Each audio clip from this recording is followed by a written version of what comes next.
탄수화물 그러잖아요. 네. 탄수화물이 사실 몸에 나쁜 건 아니에요. 제일 좋은 음식이 탄수화물인데 저희가 멀리 해야 되는 건 단당류 형태의 탄수화물이잖아요. 근데 저희는 그걸 가지고 쌀 가루로 만든 다음에 이걸 가지고 뭐 빵 만들고 시리얼 만들고 선식 만들고 당을 굉장히 빨리 높이는 형태의 음식을 먹는 거죠. 혈당 관리를 위해서 먹으면 좋은 음식들이 좀 있을까요? 다당류 형태의 탄수화물이죠. 예를 들어서 어떤 음식이 있을까요? 제가 흑미밥 있잖아요. 네. 껍질 다 붙어 있고 도정 안 하네요. 이거는 다당류 형태의 탄수화물이라고 생각하시면 돼요. 대표적인 게 식이섬유가 있죠. 식이섬유는 탄수화물이에요. 정의 자체가 저희 몸에서 흡수할 수 없는 다당류 형태의 탄수화물을 식이섬유라고 하는 건데, 식이섬유가 제일 많이 들어있는 식품은 사실 야채잖아요. 야채 먹는다고 저희가 생각하듯이 막 체지방 축적률이 확 높아져서 비만이 되거나 그렇진 않잖아요. 야채를 아무리 한 트럭 먹는다고 해도 다당류 형태의 탄수화물은 많이 먹어도 살이 절대 안 쪄요. 절대 안 줘요. 절대 안 쪄요. 오히려 좀 빠지겠죠. 얘가 들어가서 식이섬유가 했었어야 될 대장에서 살고 있는 유익균들한테 도움을 주면서 걔네가 활성화되면 오히려 살 빠지는 데 도움이 많이 되겠죠. 근데 제가 아는 누나는 원푸드 다이어트 한다고 토마토만 그렇게 먹었어. 근데 살이 찌던데. 이거를 단순하게 그렇게만 생각하면 안 돼요. 1000칼로리를 먹었으니까 그렇게 평생을 먹으면 살이 빠지냐? 그렇지 못한 게, 얘가 토마토에 들어있는 영양소가 있겠지만 얘 몸을 구성하는 데 사실 셀레늄, 베타 같은 무기질 이런 거 다 필요할 거잖아요. 근데 토마토만 계속 들어왔다 얘 입장에서는 굉장히 지금 결핍이 결핍돼 있고 굶어 있는 상태예요. 근데 계속 그 영양소가 안 들어오면 얘는 보험을 하나 들어놨어요. 저희 몸에서 가장 들고 다니기 편하고 저장하기도 쉽고 써먹기도 제일 좋은 게 지방이거든요. 지방 형태로 저장을 해놨다가 이걸 깨트려서라도 써야 되거든요.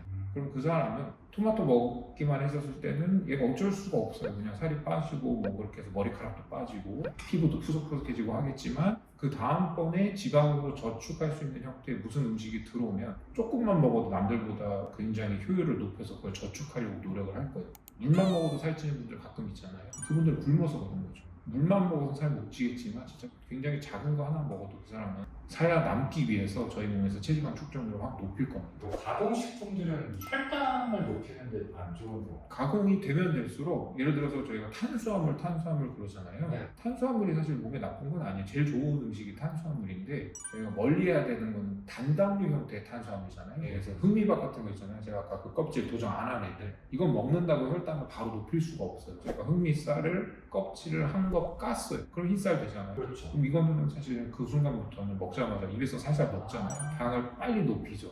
근데 저희는 그걸 가지고 쌀 가루로 만든 다음에 이걸 가지고 뭐 빵 만들고 시리얼 만들고 뭐 선식 만들고 별의별 거 다 만들잖아요. 당을 굉장히 빨리 높이는 형태의 음식을 먹는 거죠.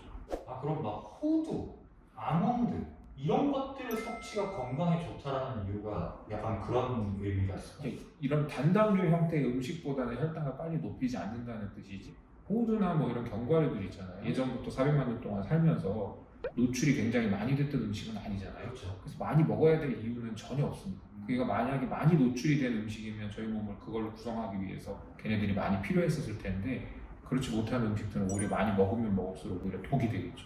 근데 이런 거는 자주 먹을 필요가 없는 게, 그 전에 구하기 힘들었기 때문에 얘가 저축을 하려고 노력을 해요. 그러면 진짜 3개월에 한 개, 달걀 한 개만 먹어도 콜레스테롤은 뭐 저희 몸에서 부족할 일이 별로 없어요. 근데 반대로 얘기하면 야채 같은 애들은 매일 구하기 되게 쉬웠던 음식들이잖아요. 그렇죠. 그러니까 그럼 저희 몸에서 만들 이유가 없거든요. 그러면 원장님이 말씀하시는 비가공 식품이라는 게 우리 인간이 살면서 좀 쉽게 구할 수 있었던 원래의 형태의 음식들의 말씀. 그렇죠. 구하기 쉬운 순서대로 많이 먹으면 돼요. 구하기 어려운 순서대로 안 먹으면 되고요. 근데 뭐 원시인 다이어트라고 또 있더라고요. 원시인 다이어트는 제가 알기로는 사냥해서 고기 먹고 이런 걸 하는데, 그것도 사실은 굉장히 흔한 일은 아니었어요. 오히려 구하기 제일 쉬웠던 거는 길바닥에 떨어져 있는 껍질 붙어 있는 곡류지. 야채도 겨울만 되면 사실 구하기 힘들잖아요. 그렇죠. 근데 곡류는 저장해놨다가 저희가 먹을 수 있고, 그래서 이제 사실은 걔가 가장 안전자산이고, 아직까지도 인류의 70%가 주식으로 삼고 있는 이유도 제일 구하기 쉬웠기 때문이고. 그럼 이게 혈당 관리를 위해서는 원초적인 음식으로 돌아가야 되는 거예요? 그래서 뭐 ABC 주스 참 좋죠. 그래도 다른 거에 비해서는 가공이 덜 됐잖아요. 그렇죠. 근데 얘는 갈아야 되잖아요. 네. 갈면 식이섬유가 깨질 텐데, 사실 그거보다는 그냥 그 형태 그대로 먹어서 소화시켜주는 게 훨씬 더 몸에 유리하죠. 잘 보면 뭐 한국 음식들 나물 같은 거 그래도 그 형태가 그래도 좀 살아있잖아요. 물론 양념을 해서 한번 가공 처리가 됐겠지만, 다른 나라 음식들보다 빵이나 이런 거에 비해서 훨씬 가공이 덜 됐잖아요. 조금 더 건강한 음식이라고 볼 수 있습니다. 근데 우리나라 암발병률이 1위인 국가 아니에요? 이제 거기다가 저희가 소금 넣고 고춧가루 넣고 그러니까 좀 자극적인 것들이 네, 들어가는. 제 생각에는 소신 발언인데 부작용 때문에 사실 김치를 먹을 필요는 없을 것 같습니다. 건강한 음식이라고 생각하지는 않습니다. 알겠습니다. 네. 네, 감사합니다.